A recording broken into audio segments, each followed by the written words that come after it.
Selamat pagi dan Assalamualaikum warahmatullahi wabarakatuh. Baiklah teman-teman semua, pada video kali ini ya saya akan membuat video pembelajaran statistik mengenai analisis regresi berganda ya. Jadi kalau pada video sebelumnya itu mengenai cara menghitungnya secara manual ya. Jadi kalau teman-teman melakukan penelitian dengan metode analisis berganda, regresi berganda ya, teman-teman pas ujian ditanyakan oleh dosen bagaimana cara menghitung manualnya, teman-teman juga sudah bisa karena sudah pernah saya bikin video sebelumnya ya. Nah, pada kesempatan ini saya akan membuat videonya yaitu menggunakan aplikasi SPSS ya. Nah, pada video kali ini saya akan membuat secara lengkap bagaimana cara menganalisis datanya menggunakan SPSS dan kemudian bagaimana cara menginterpretasikan datanya ya. Jadi menginterpretasikan data artinya adalah kita menguraikan maksud dari data yang telah kita analisis tadi. Oke teman-teman, langsung saja, jangan buang-buang waktu kita langsung saja bagaimana cara kita melakukan analisis regresi berganda menggunakan aplikasi SPSS ya. Nah, jadi teman-teman, ini ya pada video kali ini saya akan menggunakan data dari klien saya dulu ya. Jadi saya dulu adalah tenaga analisator statistik ya. Jadi saya akan menggunakan data tesis dari klien saya atas nama Faslun ya. Nah, ini datanya ya yang pernah saya analisis dulu. Ini dia ini input regresi ya. Ini sudah saya buka di sini ya datanya. Nah, jadi klien saya ini dia melakukan penelitian ya. Penelitiannya itu judulnya adalah dia ingin mengetahui ya pengaruh dari gaya belajar dan motivasi belajar terhadap hasil belajar siswa ya. Nah, ya. Ini yang ingin dia ketahui ya. Jadi di sini dia mempunyai dua faktor independen ya, X1, X2 dan satu faktor dependen yaitu Y ya. Jadi dia ingin mengetahui ya seberapa besar pengaruh gaya belajar dan motivasi terhadap hasil belajar. Apakah memang kedua faktor ini berpengaruh signifikan atau tidak gitu ya. Nah, jadi setelah saya input label dari setiap perlakuannya ini ya, kemudian saya masukkan datanya ya. Jadi datanya ini adalah data hasil dia mengambil kuesioner ya. Nah, jadi ini ada data X1 dan ini juga ada data X2 ya. Nah, kemudian bagaimana cara kita melakukan analisis regresinya? Kalau teman-teman sudah menginput datanya seperti ini, tinggal klik analyze ya. Kemudian di sini ada regression, kemudian klik linear ya. Linear. Kemudian di dependent ini teman-teman masukkan hasil belajar ya.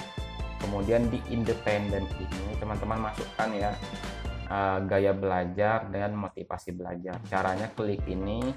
Kemudian untuk memilih yang berikutnya itu harus tahan shift ya, shift dan klik. Kemudian baru teman-teman masukkan ke sini ya. Oke, seperti ini ya.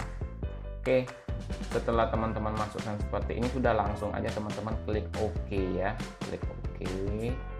Nah, nanti hasilnya akan keluar seperti ini di SPSS ya.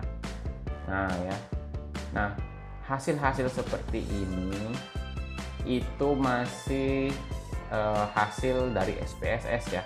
Kita harus membuat orang yang dia tidak paham dengan SPSS ini tahu gitu ya apa maksud dari data yang telah ditampilkan oleh SPSS ini ya.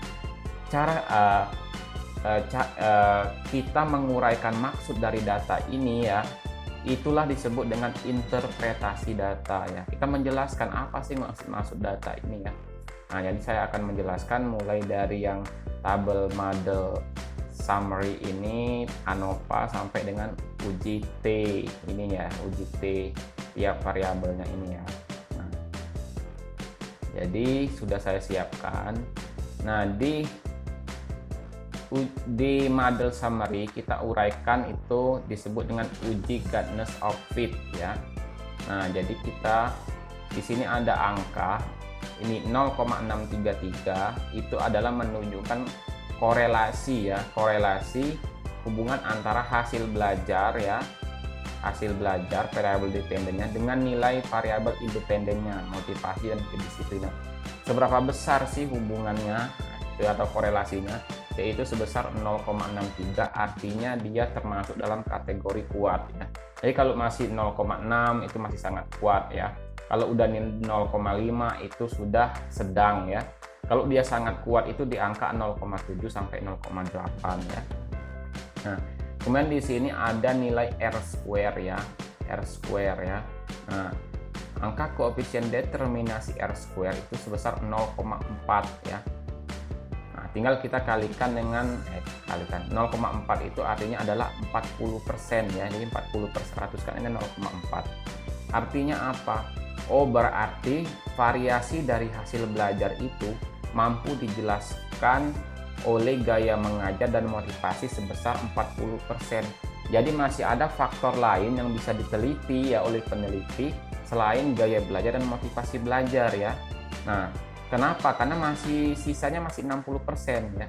Jadi masih besar sekali ya pengaruh dari faktor lain di luar dari faktor yang ada di penelitian ini, yaitu gaya mengajar dan motivasi ya. Itu artinya. Kemudian ini ada uji signifikan F ya. Nah, uji signifikan F ini apa ya?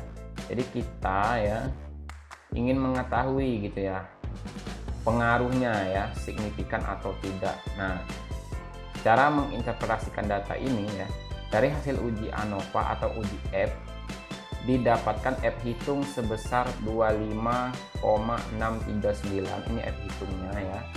Dengan nilai signifikasi 0,00 ini ya, karena F hitung lebih besar daripada F tabel ya. Jadi kita di sini harus melihat F tabel. Melihatnya dari mana ya? Teman-teman bisa melihat pada ini ya, pada video saya sebelumnya. Lihat regresinya 2, kemudian lihat di residual itu 77. Jadi sini ada P1, ada P2-nya 77 ya. Seperti di video saya sebelumnya ada banyak sekali cara membaca F tabel di uji ANOVA ya, jadi tidak perlu saya jelaskan lagi di sini. Didapatkanlah F hitungnya yaitu 3,11 sekian. Terlihat jelas bahwasanya F hitung lebih besar daripada F tabelnya ya. Nah, dan juga ya di SPSS ya, nilai signifikasi ini 0,00 ini lebih kecil daripada 0,05 ya. Maka artinya model regresi dapat digunakan untuk memprediksi hasil belajar, atau dapat dikatakan bahwa variabel X1 gaya mengajar dan motivasi ya secara bersama-sama berpengaruh signifikan terhadap variabel Y hasil belajar ya. Nah, kemudian di sini ada ya uji parsial T ya. Jadi apa uji parsial T itu ya?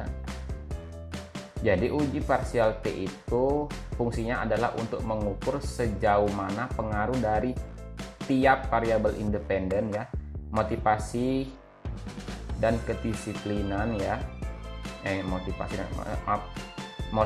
dan gaya mengajar, ini ada salah ya, secara individual dalam menerangkan variabel dependen hasil belajar ya. Nah ya, jadi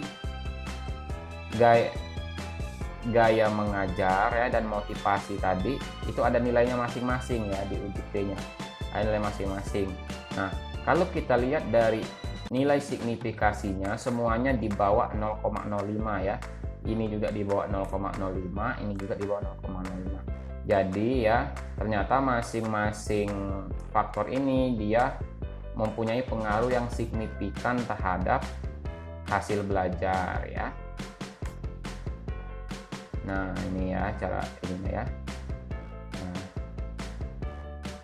jadi seperti yang saya jelaskan sebelumnya.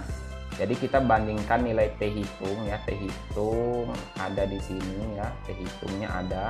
Kemudian nilai signifikasinya ada.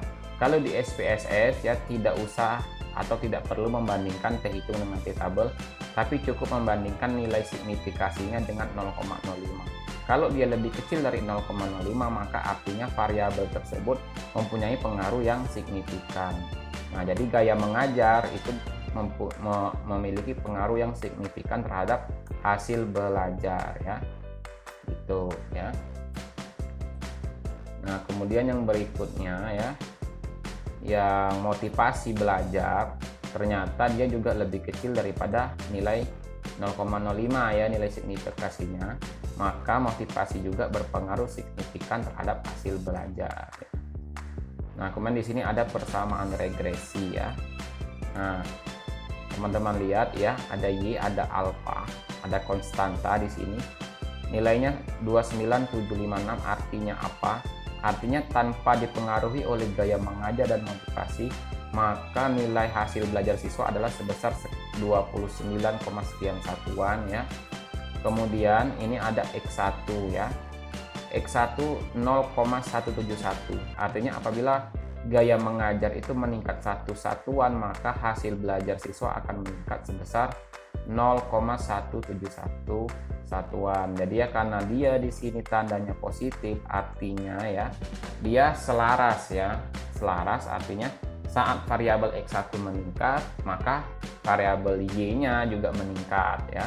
Kalau tandanya negatif, saat dia berbalik artinya. Jadi saat variabel X1 meningkat, malah Y-nya menurun, tapi di sini dia positif ya. Dan X2 juga positif ya. Nah, artinya saat X2 ini meningkat, maka hasil belajar juga meningkat. Nah, dapat terlihat di sini bahwasanya pengaruh dari variabel X2, motivasi belajar, itu lebih tinggi atau lebih besar dibanding dengan gaya mengajar ya. Jadi kalau saya simpulkan ya, untuk menentukan keberhasilan seorang siswa itu dia berhasil belajar atau tidak, sebenarnya dari motivasi dirinya sendiri gitu ya, dirinya sendiri. Jadi dia mau nggak meningkatkan ilmu pengetahuannya gitu ya. Kalau dia hanya mengandalkan guru atau dosen di kelas tapi tidak punya motivasi sendiri untuk meningkatkan pengetahuannya, ya kecil gitu ya, keberhasilan dia mengajar kecil, terlihat dari hasil penelitian ini ya. Jadi sama ya, kalau saya juga pengalaman saya selama belajar, kalau tidak banyak belajar otodidak gitu ya, tidak mau mengeksplor sendiri, maka ya kecil ya tingkat pemahaman kita terhadap apa yang kita pelajari ya. Oke, demikian dulu video kita kali ini ya. Semoga dapat memberikan gambaran dan memberikan wawasan baru terhadap teman-teman semua. Ayo terus kita belajar ya. Bersama saya di channel ini kita sama-sama belajar. Makanya jangan lupa mendukung channel ini dengan mengklik subscribe, komen, dan like ya. Oke, akhir kata wassalamualaikum warahmatullahi wabarakatuh dan selamat pagi ya.